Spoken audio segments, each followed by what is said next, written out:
भगवान म्हणतात की जे माझे भक्त कीर्तन भक्तीने भजन भक्तीने आढळतो. माझे जे भजन करतात, कीर्तन करतात, श्रवण करतात ते मत स्वरूपाला येऊन प्राप्त होतात. मागची जी विजय एकादशी आहे ना, ते एकादशी किती आहेत वर्षातून? 24 पैकी 12 एकादशी मुख्य आहे. एक पापमोचन आहे. पाप निवृत्ती करता जी एकादशी केली जाते तिला पापमोचन एकादशी म्हणतात. आता अनेक प्रकारचे पाप आहेत, पण तीन पाप सांगितलेले आहेत: पाप, महापाप आणि उपपाप. पण कीर्तन भक्तीने नाम संकीर्तन साधन पै सोपे जगतील पापे हरवंश पुराण हरिनाम कीर्तन हरिवीन सौजन्य तरुण अग्नी मेळे समरस झाले तैसे नामे केले तुका म्हणे जाती ताप दर्शन विश्रांती किंवा त्रिविध तापाची झाली बोडवण देखील चरण वैष्णवांची. म्हणून पाप निवृत्त करायचं असेल फक्त समजलं तर त्याला पाप मोचन एकादशी म्हटलेले आहे. नंबर 2 षटतीला एकादशी जी मागच्या वेळेस गेली. तर षटतीला म्हणजे काय, तर षडविकार आपल्या ठिकाणी आहेत, षड वैरी आहेत. त्यांना काम, क्रोध, लोभ, मद, मत्सर, अहंकार असं म्हटलेलं आहे. गीतेच्या 3ऱ्या अध्यायातील पहिला श्लोक आहे. अर्जुनाचा प्रश्न आहे. अर्जुन म्हणतो, अरे देवा, तू म्हणतो की का म्हणले पाप करता लोक, एवढे सत्य चालू आहे, एवढे शिवपुराण, रामायण, भागवत, टीव्हीवर मालिका, जी चित्रमंदिरला का बरं लोक पाप करतात? बरं त्यांना पाप पुण्य कळत नाही, त्यांचा विषय सोडून द्या. पशु काय पाप पुण्य जानती उत्तम मध्यम भोगवती. काही एका मरती आंधळे पांगळे बहिरे होते मुखे. हे 84 लक्ष येऊन मनुष्य सोडून बरं का, एक होईन कोटी कोटी फेरा असं म्हटलेलं आहे. मग ज्यांना चांगलं करतं पाप कशाला म्हणतात, पुण्य कशाला म्हणतात? ज्यांना भजन कीर्तन करतं, देवधर्म करतं, ते सुद्धा का बरं पाप करतात रे देवा? आता केन प्रयुक्तम पापम चरते पुरुषः अनेक चलनपी वार्ष्ण्य बलादेव नियोजतः. तरी देवा हे ऐसे कैसे जे ज्ञानांची स्मृती भ्रवशे मार्ग साडून आयुष्य चालत देखो. बरं आता पूर्वी खडे राहायचे, मळणी व्हायचे, धान्य टिपाईवर उपलायचे, त्याच्यामध्ये भुसा उडून जायचा, धान्य खाली पडायचं. हे कोणाला समजतं? ज्याला डोळे आहेत त्याला, कांगड्याला दिसतं ते. मग अर्जुन म्हणतो, ज्ञानोबराय म्हणतात, भुजा आणि भिसा अंधा नेवाळे नेणे जैसा नावेक देखलंय तैसा बरडे पा. मारे अर्जुना, त्याला कामक्रोध कारणीभूत आहे. हे रजोगुणापासून उत्पन्न होतात. सत्वगुण, रजोगुण, तमोगुण आहेत ना. मग श्री भगवान म्हणतात पुढच्या श्लोकामध्ये उत्तर देतात, काम एष क्रोध एष रजोगुण समुद्भव महाशनो महापापमा विधेन मेह वैरिणम. मग भगवान म्हणतात, त्या ज्ञानावरांनी विवरण केलंय, हे ज्ञाननिधीचे भुजंग, विषयधरीचे वाघ, भजन मार्गीचे मांग मारकजे. तरी हे काम क्रोध पाही जयांचे कृपेची साठवण नाही. हे कृतांताच्या ठाई मानी जाती. बरंचसे चिंतन हे 17व्या अध्यायामध्ये एक श्लोक आहे. भगवान म्हणतात, अरे अर्जुना, हे 3 नरकाच्या द्वार आहेत. बरं कोण? काम, क्रोध, लोभ. आता आमचे कीर्तनकार सांगतात, काम सोडा, क्रोध सोडा, लोभ सोडा, आणि तेच 12 गाडी लोभे राहतात. भिंड्या का बांधतील, गाड्या 4 व्हीलर फिरतील, जास्ती काही बोलायचं नाही मला. मग भगवान म्हणतात, त्रिविधम नरकश्येदम द्वारम नाशनमात्मनः काम क्रोध लोभ तस्मात् एवं त्रेजेत. म्हणून तू यांचा त्याग कर. तरी हे काम क्रोध पाहिजे जयांचे कृपेची साठवण नाही. हे कृतांताच्या ठाई मानी जाते. कृतांत म्हणजे राक्षस. संतांच्या ठिकाणी, साधूंच्या ठिकाणी तिथे राहत, आणि ज्याला लोभ येतो साधू नाही. हो, काम क्रोध लोभ निमाले ठाईची अवघी आनंदाची सृष्टी झाली. आता नंबर 3 कामिनी एकादशी. कामिनी एकादशी म्हणजे काय? तुमच्या आमच्या मनामध्ये जी कामना आहे ती पूर्ण व्हावी. आता कोणी नवस करतं, सत्यनारायण, कोणी मानता, कोणी हिरो वगैरे, आमचं असं झालं तर आम्ही तुम्हाला असं देऊ, तसं झालं तर तसं देऊ. याच्यावर मी एक दृष्टांत सांगत असतो. पण तुमचा जर तसा भाव असेल तर भगवान तुम्हाला देईल. आता एका म्हातारीनं नवस केला देवाला, म्हणे मला नातू होते म्हणे. तिने काय केलं, असे बारीक बारीक केलं झालं तर केळे दिले बरं का. देवाने पोरगतच दिलं नातू, बारीक बारीक हातपाय, बारीक डोकं. देवा म्हणे काय न्याय का तुझ्या दरबारात? अरे म्हणे मी एवढा तुला नवस केला, असे लदाला तर पोरं दिलं म्हणे, तू केळं कसे दिले होते म्हणे. मग देवान भाव येता ना ते देवा भाव यंतो हा. याच्यावर श्लोक असा आहे, परस्परम भावयंतः तुम्ही देवता ते भजाल, देव तुम्हा तुष्टतील, अशी परस्परे घडेल प्रीतीची येते. हो, म्हणून ही आली काम. आता आम्हाला एकादशी, तुमच्या ठिकाणी काही मल आहे, मल विक्षेप आवरण हे नरकाकडे नेणारे. मल म्हणजे पाप, विक्षेप म्हणजे चंचलता आणि आवरण म्हणजे आज्ञा. तर तुमच्या ठिकाणचा जो मल आहे तो जावा, पाप निवृत्ती व्हावी, तुमचं अंतःकरण शुद्ध व्हावं म्हणून कामिनी एकादशी. त्यानंतर आली तुमची पाशांकुश एकादशी. शास्त्रामध्ये 7 पाश सांगितले. सप्तपाश जे आहेत ना, त्यांच्यातून जर तुम्हाला मुक्त व्हायचं असेल तर त्याच्यासाठी पाशांकुश एकादशी, पाश आणि आशा.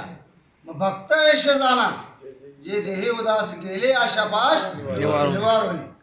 मग आता सप्तपाशांपैकी काही काही पाश अशा आहेत. शास्त्रामध्ये एक श्लोक आलेला आहे, आशा नावाची अशी काही साखळी आहे, जिने बांधलेले धावतात आणि सोडलेले पडून राहतात. हो, आशा नाम मनुष्यानाम काश्य द्राश्याल शृंखला, ये अबद्धा प्रदावंती भुक्तास्त्रेच्छन्ति पंगवत. शृंखला म्हणजे साखळी. माशेचे बांधिले तुका म्हणे वाया गेले. नाटाच्या अभंग भजनी मालिकेमध्ये तुकोबरा काय म्हणतात, सर्व सुखाची आशा जन्म गेला, क्षण एक मुक्ती यत्न नाही केला, हिंडता दिशा शीन पावाला माया वेष्टीला जीव माझा. पुढे चांगलं होईल, पुढे चांगलं होईल, पुढे चांगलं होईल, यंदा घडी बशी, पुल्ला झाले घडी बशी. मग संख्येमध्ये चालला जातो पण घडी बस. आता एक तुकोबरायांचा अभंग आहे, पूर्वी तेल काढण्यासाठी गाणे राहायचे गाणे. मग तो तेल काय करायचा, या बैलाने दिवसभर न हाकलता चालावं, त्याच्या पुढे अशी डोक्याला पेंडी बांधायच्या. त्या बैलाला असं वाटायचं एवढं 2 पाऊल चालू गेलो म्हणजे पेंडी आली. पण तो जसा जसा पुढे सरकायचा, पुढे सरकायची, तो न हाकलता दिनभर चालायचा. तसं संसारामध्ये आपण आपल्याला कोणी हाकलता का?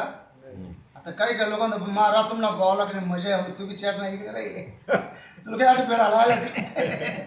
हो, मला एकच सांगायचं आहे, झुंपिले गाणा बांधोनी डोळे, चालिलो किती तेल न कडे, मागे जोडी आर तेनेही पोडेन दुःखे आरंभळे भुके पुढे. चालतो नुसता बैला का दिनभर. आता पुढे चला तुम्ही पुत्रदा एकादशी. पुत्रदा एकादशी कोणाला म्हणतात? पुत्रप्राप्ती व्हावी. बरं, कोणी केली एकादशी? बरं बरं, हुशार आहे बरं, अर्थ सांगायला 1 नंबर गावात. आणि असे श्रोते पाहिजे जाणकार बरं, रिकामे भरते काही कामाचे नाही. पुत्रकामेष्टी यज्ञ केला, त्याच्यातून फळ निघालं. कोणता वाटा कोणाला, कोणता वाटा कोणाला, कोणता वाटाला. मग पिंड गारीने झडपिला आणि अंजनीने तो शिवीला. बंद कर नाही चालते ना? नाही, नेट तुम्ही टाकायला कच्ची नेट लागते, चालते ना? तिथलं टाकायला जास्त 8 GB घेते. टाकेल ना तुम्ही, काय घाबरू चालेल. चालेल. मला एक म्हणायचं आहे, आम्ही पुत्रदा एकादशी म्हणजे पुत्र कामेष्टी यज्ञ. आता हे मागची षटतेला गेली, त्याच्या पहिली पुत्रदा एकादशी होती. मग जर कोण माऊलीला काही शाप असेल, काही मागच्या जन्माचं पाप असेल, संतती होत असेल, मग तिने जर पुत्रदा एकादशी केली तर भगवंताची तिच्यावर कृपा होते. पुत्रदा एकादशी. आता मोहिनी एकादशी. आता मोहिनी अवताराची कथा आलेली आहे. अहो, समुद्र मंथन झालं, बराच मोठा इतिहास आहे. राक्षसांना काय मिळाली? मदिरा. 14 रत्नांपैकी देवांना अमृत मिळालं. आणि मग राक्षस म्हणले का आता आमच्या अन्याय आहे. मग राक्षसाने तो कुंभ उपडला, पडून गेले. भगवंताने मोहिनी अवतार घेतला. देव शरण आले म्हणे का आता अन्याय आपल्यावर. म्हणे मग काही घाबरू नका, त्यांचं काटा काढायचं मग कसा मला माहिती म्हणे. मग त्याने काय केलं, मोहिनी अवतार घेतला. मग तिचे स्वरूप, त्याच्या आकर्षक वक्षस्थळ वगैरे, त्याचे पुंज चेहरा, तिचं लावण्य पवले सर्व बोलले गेले, कारण की मायाने निर्माण केलेलं आहे ते. मग ते इतके मय झाले, तू जसं म्हणशील तसं आम्ही वागायला तयार आहे. म्हणजे मग असं करा, आजच्या दिवस उपवास करा, सकाळी मी तुम्हाला अमृत वाटेल. मग एकीकडे राक्षस बसले, एकीकडे देव बसले. भगवंताने तो मोहिनी अवतार घेतला. आणि जेव्हा तो अमृत कुंभ जो गरुड घेऊन गेला, ते 3 ठिकाणी पडलं.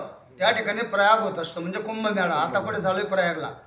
नाशिकला होतो, त्र्यंबकला, प्रयागला होतो. तर ही मोहिनी एकादशी. आता कमला एकादशी. कमला एकादशी कोणाला म्हणतात? आता भगवंताचा ब्रह्मदेवाचा जन्म कुठून झालेला आहे? याचे नावे कमळे जन्म चतुरांना, हो, निळोबरांच्या गोडीने. मग तुम्ही जर कमला एकादशी केली तर कमळ म्हणजे कमला त्याचं नाव आहे. भगवंताचे 4 आयुध आहेत, शंख चक्र गदा पद्म. पहिला आला पुरुषोत्तम तुकोबराय म्हणतात. मग 4 आयुधांपैकी कमळ एक पद्म आहे बरं का. पद्म म्हणजे पाय नाही बरं का. हो, मग हे जे आपले स्वरूप आहे ना, सशंख चक्रम सकिरीट कुंडलम सफेद वस्त्रम सरशिरोक्षणम सार वक्षस्थल कौस्तुभश्रियम नमामि विष्णुम शिरसा चतुर्भुजम. भगवंताने चतुर्भुज दर्शन अर्जुनाला दाखवलं 11 अध्यायामध्ये विश्वरूप दर्शन. आणि हरिपाठामध्ये सुद्धा त्याचं वर्णन आलेलं आहे. मातृ पितृ भ्रात्रा सगोत्र अपार आणि चतुर्भुज नर होऊन ठेवले. हरिपाठ केलं तर आपण बी चतुर्भुज होतो.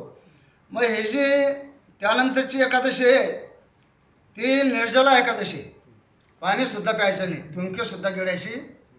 मुसलमान उपास करता बरं, पण ते दिनभर काही खात नाही, रातभर चारता बरं का. तशाने सांगितलेलं आहे. निर्जला म्हणजे पाणी सुद्धा प्यायचं नाही, थुंके सुद्धा गिळायचे नाही, त्याला निर्जला म्हटलेलं आहे. पण ते आपल्याला एवढं शक्य नाही. मग सजला सांगितले. सजला म्हणजे फक्त पाली पुरून वध करायचं. आता भागवतामध्ये अंबरीश राजाची कथा आलेली. दुर्वास मुनी गेले, आमंत्रित केलं होतं, स्नानाला गेले, यायला उशीर झाला. म्हणजे मग आता काय करायचं. म्हणजे मग पाणी पिऊन करावं, व्रत करता येतं. दुर्वासांना जो राग आला, त्यांनी कृत्य म्हणजे केस उपडला, त्याच्या 2 राक्षसी निर्माण झाले. ती दुर्वास महाराजांच्या मागे पडाली आपला अंबरीशच्या. मग भगवंताने काय केलं, सुदर्शन सोडलं. म्हणून त्याला सजला म्हटलेले. आता फलाहारी एकादशी, फक्त फलाहार घ्यायचा.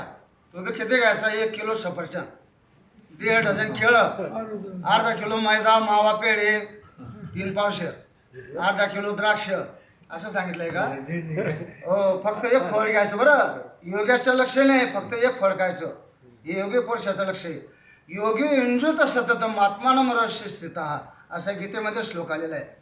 मग आपण फलाहारचा अपभ्रंश काय केला, मग फराळ येता जाता चर फळ आपल्याला शक्य नाही ते फलाहार. कोण आणून दिलं आपल्याला. आपल्या का पोरं पैसेवाले हे. आपण असोनी संसारी जिवे वेग करे वेद शास्त्रोबारी बाय सदा. आता हा झाला आपला एकादशीवर चिंतन. मग तुकोबारा काय म्हणतात, 15व्या दिवशी एक एकादशी कार्य न करशी व्रत सार, काय तुझा जीव जातो एका दिवशी. फराळाचा विषय धनी घेशी. धनी म्हणजे भरपूर खातो. निमित्त कशाचं आहे, फराळाचं. बरं 3 दिवस लांब राहते बाईचे. लिहा तुम्ही आज दशमीपासून बरं का. काल एकादशी पोट भरशी लिहा ते. एकादशी बी मजबूत. द्वादशी बाई काय म्हणते अजून, आज पारणं सोडायचं आपल्याला. चांगलं काहीतरी वरण बट्टी वगैरे असं काहीतरी, म्हणजे 3 टाईम मजबूत करतो आपण. पत्ता सगळी सांगितलेलं. आता हे तुका म्हणे कार्य सुकुमार झालाशी, काय जाबदेशी यमत होता. अरे यमाला जात तो विचारेन ना तुला तिथे. अरे पाडायला जात होता का, मंदिरात पाय पडायला जात होता का, आरतीला हजर होता का, कोण विचारीन. यम यम आपण नाही बरं. अनेक यातना यम करील, कोणच सोडविलं ते तुझला. हो, आता समजा नाटाच्या अभंग तुकोबरांनी उपमा केली बरं का. एखादा ओढाळ ढोर ओढाळ, ते कोणाच्या तरी बगीच्यामध्ये जातं, रोप टाकेला तर कांदा वांग मिरची रोज येतं खोंदाखोन करून चाललं जातं. तो मालक म्हणे हे कोण असा झालं, हे सापडायला पाहिजे एक दिवस तडाख्यामध्ये. मग तो दांडकं देऊन उभा जाऊ तो आणि सापडलं. मग तो काय करेन, मग डिपार्टमेंट करते रे. त्याचे एवढा बगीच्याचे नायनाट केलेले. मग शेजार आहे का तो. जेव्हा ठोकला ना, मग तुकोबराय उदाहरण देतात. हो, त्या नाटाच्या अभंगामध्ये यमाचं सांगितलेलं आहे. अनेक यातना यम करवेल, कोण सोडवेल ते तुझला. नाही त्या यमाशी करुणा. त्याच्याजवळ दया माया का, असा भेदभाव आहे का त्याच्याजवळ. आम्ही आमच्या पक्षाचे आहेत, आमचा PSI वय एक आहे, पोलीस पाटीलशी वय एक आहे, असं भेदभाव आहे का त्याच्याजवळ. हो, नाही त्या यमाशी करुणा. बाहेर काढिता कुळी प्राणान, ओढाळ सापडी जसे धन्या. चोर यातना धरीचे जो. चोर सापडू नये सापडला एक दिन. माया करता लोक पब्लिक मार म्हणतात बरं त्याला. सापडीन तो एक दिन. चालू आहे शूटिंग बरं का. मग आता हा जो श्लोक निवडला आहे गीतेतल्या 9व्या अध्यायातला आहे. भगवान काय म्हणतात रे अर्जुना, जे सतत माझं कीर्तन भक्तीने वर्णन करतात. भक्ती अनेक प्रकारची आहे, पण कलियुगामध्ये फक्त काय सांगितलंय, कीर्तन. कलियुगामध्ये जप तप अनुष्ठान सांगितलं नाही. जप तप अनुष्ठान व्यर्थ काशया करणे, तीर्थ व्रत यम नियम नैवेद्य न लगे तव्यता धरणे, आसन मुद्रा ज्ञान दया न लगे वाराणसी मरणे, केशव माधव अच्युत वदता होय पात कारणे. घर बसल्या जर तुमचं चिंतन जर होत असेल, काय प्रयागला जायची गरज नाही. ते ममता कुलकर्णी त्याला किन्नारा काढायचा महामंडळेश्वर करून दिला. रामदेव बाबाने माझे दाढी गुडघ्यापर्यंत चालले गेले.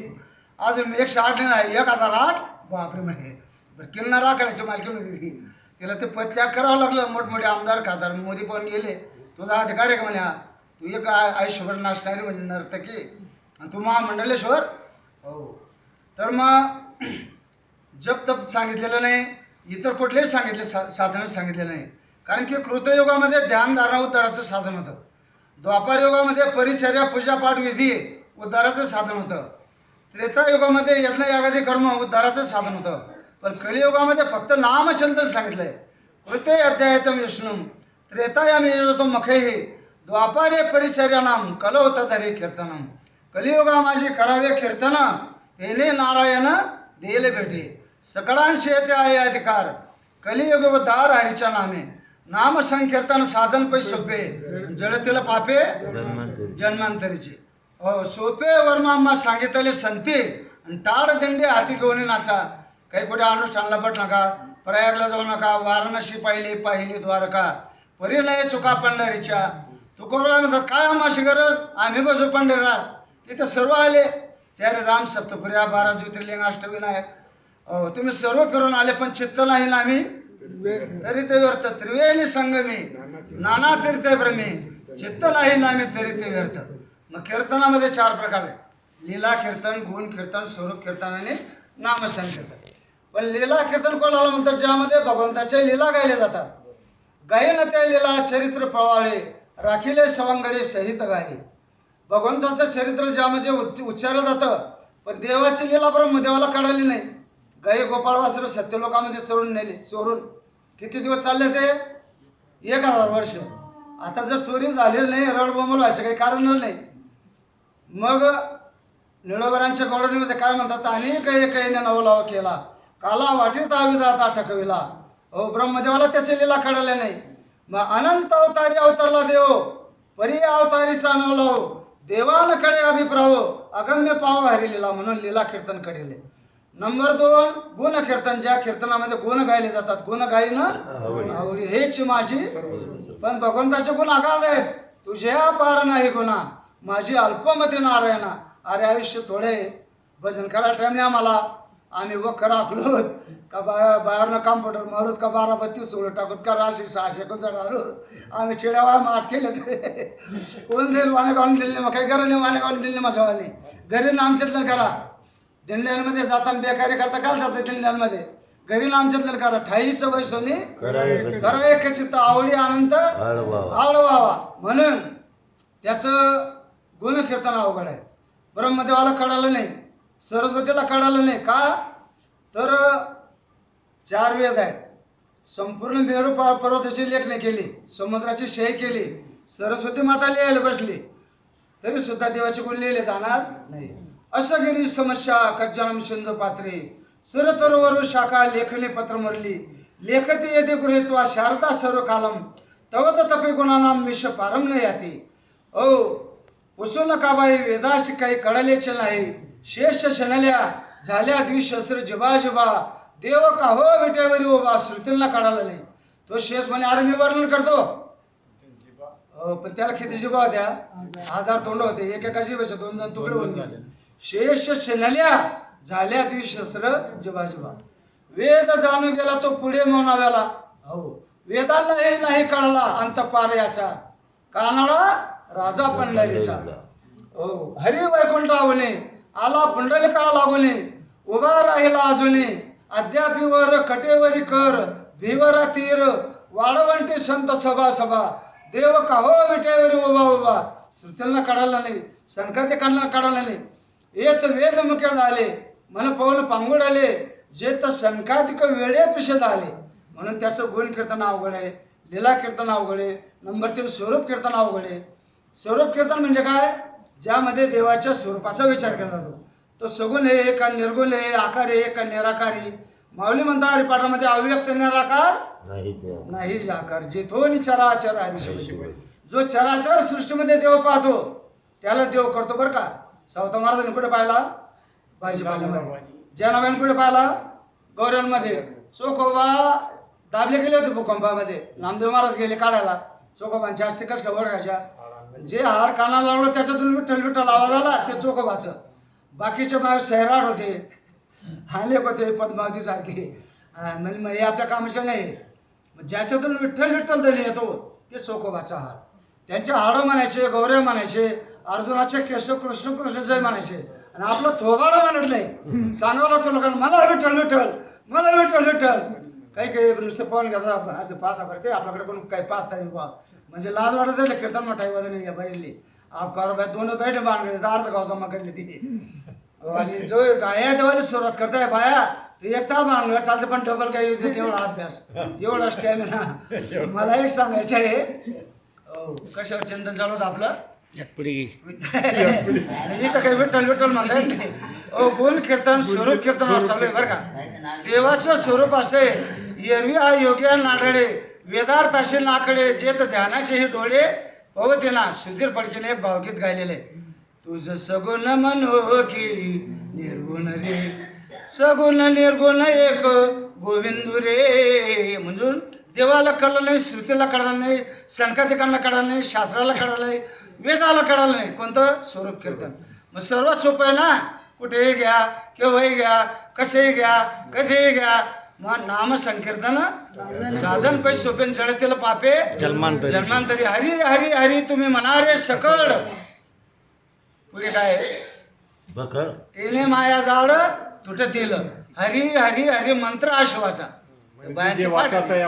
म्हणतीचे वाचा गरबटलं मोक्ष हो नामचंदन केलेले. भगवान सांगता तुम्हाला कोणी जायची गरज नाही, फक्त भजन कीर्तन करा तुमचा उद्धार होईल. मग त्यावर ओव्या ज्ञानोबरांच्या सततम कीर्तयंतमाम यतंतश्च दृढवतः नमस्संतश्च माम भक्त्या नित्ययुक्ता उपासते. तरी कीर्तनाचे न नटनाचे नाशिले व्यवसाय प्रायश्चित्तांचे जे नामचरण आहे पापाचे ऐसे केले. प्रायश्चित्त करायची गरज नाही. यमदम अवकड आणली तीर्थे ठायावरून उठवली, यमलोकीचे खुंटली राठ यावी. यमदम म्हणजे इंद्रिय निग्रह मनोनिग्रह. मनोनिग्रह करायची गरज आपल्याला शक्य नाही ते ध्यान धारणा करणं. नामचिंतन कुठेही करता येतं. यम म्हणजे इंद्रिय निग्रह, दम म्हणजे मनोनिग्रह. मन ताब्यात ठेवणं एवढं सोपं आहे का? मन ताब्यात राहत नाही. मन असे शास्त्रकारांनी दृष्टांत दिला, माकड सर्वात चंचल प्राणी, आणि त्याला पुन्हा दारू काढली, पुन्हा त्याला इंसू चावला, पुन्हा त्याच्या अंगामध्ये भूत घुसलं. माकड उड्या मारून बंद करी का? मग म्हातारावीच असते उड्या मारणं बंद कर. मर्कटस्य स्वरापानम तत्र वृश्चिक दौशलम तन्मध्ये भूत संचारो यद्वा तद्वा भविष्यती. माकडाला कळतं की म्हातारपणी फक्त उड्या मारवा, रिकामा कुटुंब पडू. कारण की एकनाथ महाराजांचं चिरंजीव पद आहे. चिरंजीव पदमध्ये एकनाथ महाराज म्हणतात, जर समजा एखादी साधक असेल, त्याचं उतार वय असेल, पोरं सोरं शानले झाले असतील, तर मागच्या लग्नाच्या भानगडीमध्ये त्याने पडू. हो, मग नाथ महाराजांचं चिरंजीव पद आहे, त्याच्यामध्ये रजोगुणी सत्वगुणीचं वर्णन आलेलं आहे, तमगुणीचं आलं आहे. मग नाथ महाराज काय म्हणतात, उत्पत्ती भोगांपुरते स्त्रियांशी पाचारावे निवृत्ते परी सर्वता आसक्त होण्यात येते राहू नये. बरं, ते शेज बाज विलास भोग करिता कामिनीचा संग त्याशी जळे क्षयरोग तो अधोगती जाण चुकेना. पोतीतलं आहे का माझ्या मनातलं आहे. म्हणून तरी कीर्तनाचे आणि नटनाचे नाशिले व्यवसाय प्रायश्चित्तांचे जे नामचले पापाचे ऐसे केले. यमदमा उकडा आणली तीर्थे ठायावरून उठले. तीर्थयात्रा जायची गरज नाही. यमलोकीची कुंडली राठ यावी. यम म्हणे काय यमावे, दम म्हणे कवनात दम, तीर्थ म्हणे काय खावे. नामचिंतनाने तर सर्वांचा उद्धार होत आहे. यम नेमको आम्ही कुठं जाऊ, आम्ही यात्रा काय, तीर्थ म्हणे आम्ही काय खाऊ, यम म्हणे आम्ही कोणाला घेऊन जाऊ. मग कधी एखाद्याने वैकुंठ जावे ते वैकुंठाचे केले आवगे. ऐसे नाम घोष गौरवे धवडिले विश्व. एवढी चिंतन नामचिंतनाचे. याच्यावर मी अजून 2 तास बोलू शकतो. एकादशी महात्मा सांगितलं, नामचिंतन सांगितलं, घरबसल्या करा. 4 धाम, सप्तपुर्या, 12 ज्योतिर्लिंग, देव आळंदी, पंढरपूर, बालाजी, शिर्डी, शेगाव, कुठे जाऊ नका. फक्त असो नि संसारी जीवे लेखो करी वेद शास्त्र उभारे बाह्य सदा. आता या 24 एकादशांपैकी 12 मुख्य सांगितले मी बरं का बाबा. किती सांगितल्या? 12. मग जो सर्व एकादशा धरतो त्याला ही वेगळी जरा सांगायचं काम आहे का?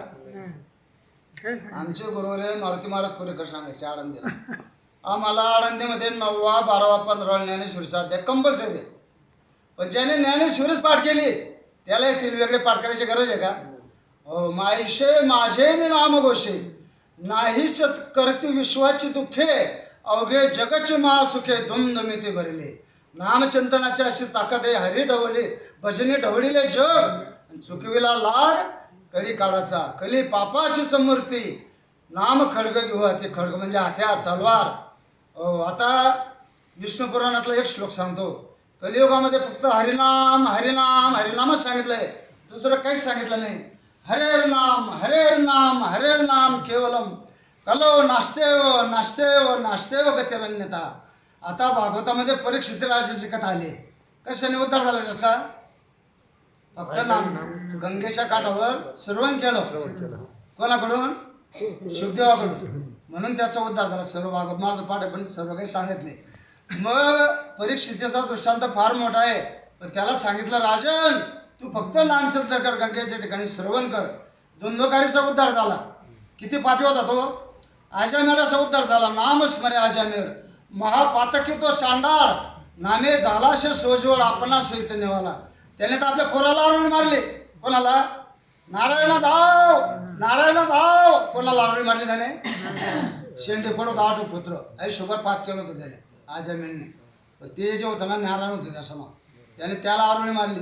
विष्णूचे दूत आले, हे बी आले. मग यमदूत बी साधू आले त्यांच्याकडे. ते यम बी साधूने आला. नाव ठेवलं. यम म्हणे हे गिरेक आमचं आहे. हो विष्णू नाही रे हे गिरेक आमचं आहे. म्हणे कसं काय? अरे म्हणे याने आयुष्यभर काय केलं नाही म्हणे. काय केलं नाही ते सांगू नका म्हणे. अरे पण तुम्ही गीता वाचली आहे का? दोघांना काय म्हणतात? अंतकालेच्या मामेव स्मरण मुक्तवाद कलेवरम ये प्रयाते समद्भावम याते नास्त्यात्र संशया. जर अंतकाळी माझं नाव आलं भगवंताच्या मुखामध्ये तर त्याने आयुष्यभर पाप केलं असेल तरी नाही होतं. ज्ञानावरांचे ओवे आपण जे दिवसात चिंतन करतो रात्री तसं स्वप्न पडतं. मनी वश ते स्वप्न दिशी. ज्ञानावरा म्हणतात जागता जवा शिजे तव जेने ध्याने भावना भजिजे डोळा लागत खवते की जे तव तेच स्वप्न मरणी जयाचे आठवे तो तेच गती ते पावे म्हणून माते स्मरावे सदा तुवा. मग तू काय कर, यांना घाबरू नको समस्यांना. 100 असेल पण सर्व मूर्ख आहे. तुका म्हणे हरिशी विनमुख गांधारीच्या पोटी शतमूर्ख सर्व मूर्ख होते. पण हा बाबा यांच्याकडे होता मग द्वारकेचा राणा. अरे मग असं कर, माझं स्मरण करून उडा झाला ठेवू नको. तस्मात सर्वेषु कालेषु महामनुस्मर युद्धच महामनुस्मर युद्धच. हो मग कोणी म्हणेल का हो नुसतं मरताना नामचिंतन घेतलं मग आयुष्यभर परमार्थ करायची काय करायचे? अरे ज्याने आयुष्यभर परमार्थच केला नाही, जो आरतीला आला नाही, मरताना येणार नाही त्याच्या डोक्यामध्ये. मग दृष्टांत सांगतो 2 मिनिटात संपवतो. एक म्हाताराचा शहर पंजरी पडलेला होता शेवटी भीष्माचार्यांसारखा. तो वा वा के के असं काहीतरी म्हणायचं बरं का.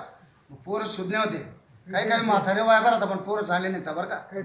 काही पोरं चांगले राहतात. मुलं नालायक नाही का.